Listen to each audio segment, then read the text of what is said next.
Well, there's actually a lot to talk about this week, including MetaZoo kicking off the MetaZoo Foundation, so let's talk about it. Kicking us off this week, Mike had announced that over 22,000 people had attended the eBay Live Tarot card release. And with that exciting news, he also let us know that there will be another eBay exclusive coming up, and it's going to be something fun. Now, it's possible that that could be a tease here, that we could be getting eBay MetaZoo Funkos, which is something that has been teased in the past. We've seen a few different renderings for Funkos, nothing concrete, but artist renderings. So I do hope that we will be seeing Funkos in the near future. We also got a tease of this Mothman Printing logo here, and this could mean a few different things. This could be a printing company for the cards, so MetaZoo could be starting its own card printing company. But what it most likely is a MetaZoo publisher. Mike had said earlier in a MetaZoo hour that if publishers would not play nicely with including cards as part of the book, they would just create their own publishing company to avoid the delays that could cause. So what I think we're seeing here is the logo design for the MetaZoo publishing for MetaZoo Cryptid Nation and beyond. The snapshot for the Genesis NFTs took place Thursday night at midnight or Friday morning at midnight, depending on how you look at that. So if you owned a Genesis NFT at that time, you will be eligible to redeem a corresponding card for MetaZoo. The cards feature the 16-bit art of the NFT with a 16-bit background. The 16-bit beasties were all done by Andy, and various artists have done the backgrounds for these cards. I have been showing off the teases for these as they've been popping up over the last week. This week, we got a look at Jersey Devil and Quetzalcoatlus. We still haven't seen Mothman, but given that the CN1 Mothman is on the reserve list, it will likely be the Nightfall attacks. And while we're on the subject of NFTs, we did get information on the PFP card drop for December 11th. It was mentioned to be a gilded set, so these will be gilded cards, which is very interesting.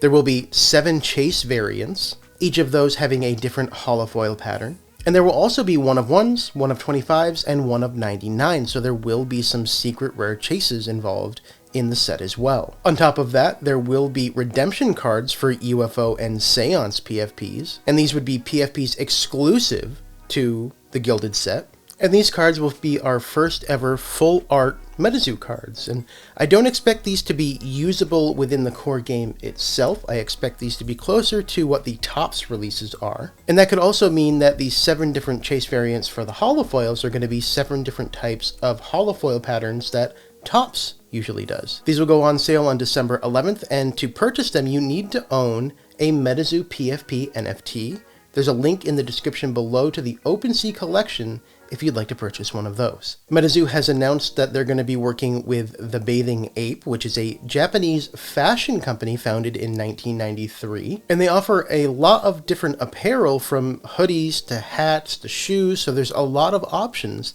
that MetaZoo could go with here to partner with A Bathing Ape. Probably one of the most exciting announcements for the week, but one that really doesn't have a lot of context, is that Wendigo will be making a return for Native. And this is exciting to hear because Wendigo is one of my favorite beasties. It's a beastie that I most recognized before I learned of MetaZoo, and one that is probably one of the first ones I can remember learning about as well. There has also been hints that Wendigo can change its aura type depending on the caster, so it's possible that we might not be seeing a dark Wendigo when Native drops. If you're an artist that likes to do MetaZoo related content, well, good news!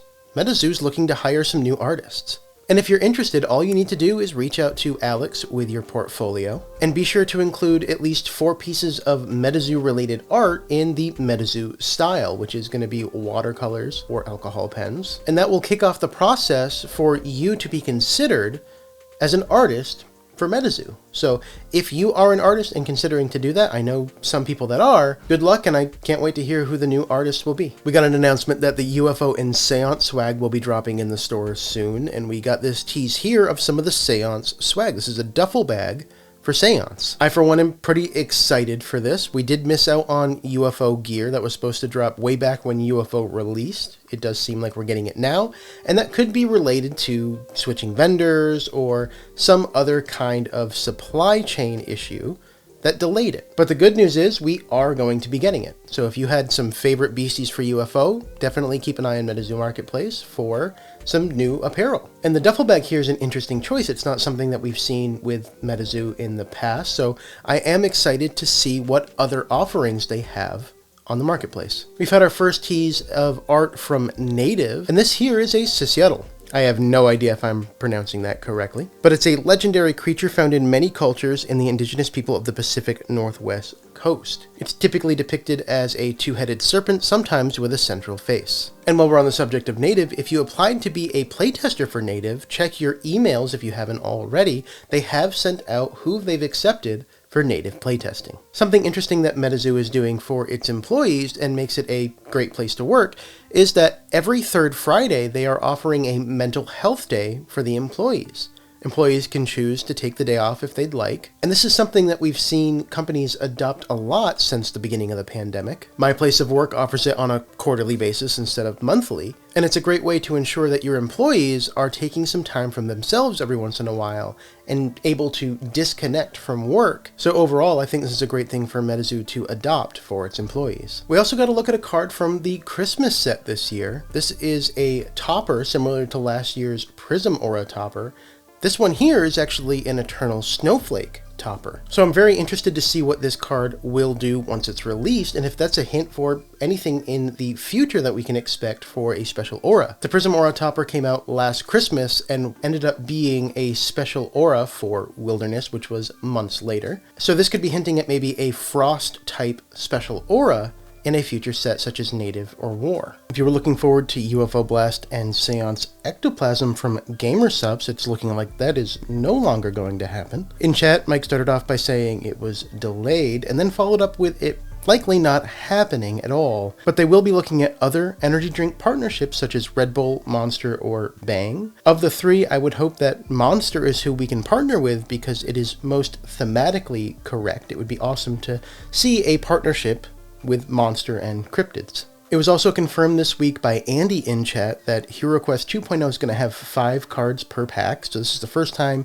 that we are getting confirmation on how many cards are in each pack. It does also prove out that the Chi-Chi pack art was a mock-up. It doesn't actually have 12 cards per pack. So you can use that information to understand how many cards you actually purchased if you got some of these blisters. Cryptid Con in Lexington, Kentucky kicked off over the weekend. And if you were there, you were able to meet Jet, Texas Ted, and Dee the Storyteller. There was a free Learn to Play event with Seance release decks, and they were giving away packs at various times throughout the day. And this is another convention where the promo was not ready for the convention. So to be able to get the convention promo, which is a Chibi Babe the Blue Ox, you need to do essentially what you did at Mothman Festival. You need to take a picture with the giant blow-up Mothman. You need to tag yourself and MetaZoo on Instagram, and then email a copy of the Instagram post to support@metazoogames.com with your name and address. And the artist for the Cryptid Con promo is Shaban Daly. So if you're at the con, hopefully you got a picture in front of the inflatable Mothman and can send that in for your promo. Now for last week's trivia, nobody actually got it correct. So to remind everyone, this is the question. For this week's question, you have a Wingok and a Grunch Road monster on your side of the arena. The opposing caster has a Hodag. Hodag has been put to sleep. You are wearing a snakeskin belt. There are no Terras active in the arena. What is the maximum damage that Grunch Road monster does to Hodag? And this one is meant to be very tricky and very technical to how Wingok and Bloodsuckers work. So make sure you understand how sleep works, and make sure you understand how Wingok's ability works with Bloodsuckers to be able to solve this question. It also seemed that people were answering the question as if Grunch Road Monster and Wingok were attacking.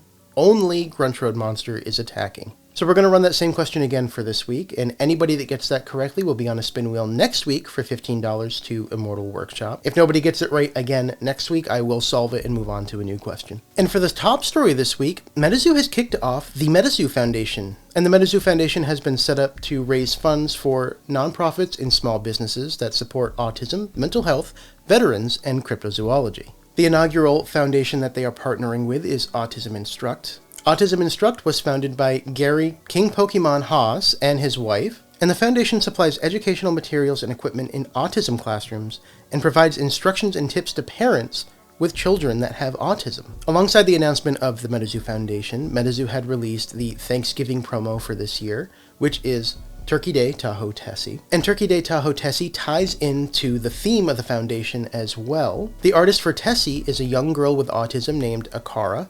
She is Gary's daughter. And Poncho also did some of the art for this card for the background. Turkey Day Tahoe Tessie is an interesting card. It is the first card that we have that encourages you to get doodles from artists. If the art of the card has a doodle from an official MetaZoo artist, it does an additional 20 damage. And over the coming months, MetaZoo will expand the nonprofits and small businesses that it'll be working with the foundation. It'll also be bringing on streamers to help raise funds for the foundation.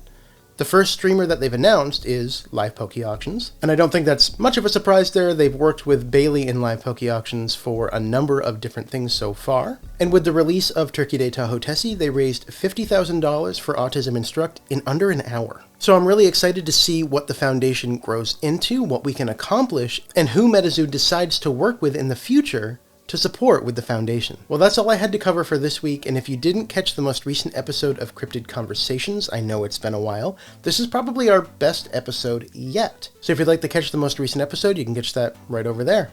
Thank you for watching, and I'll catch you in the next one.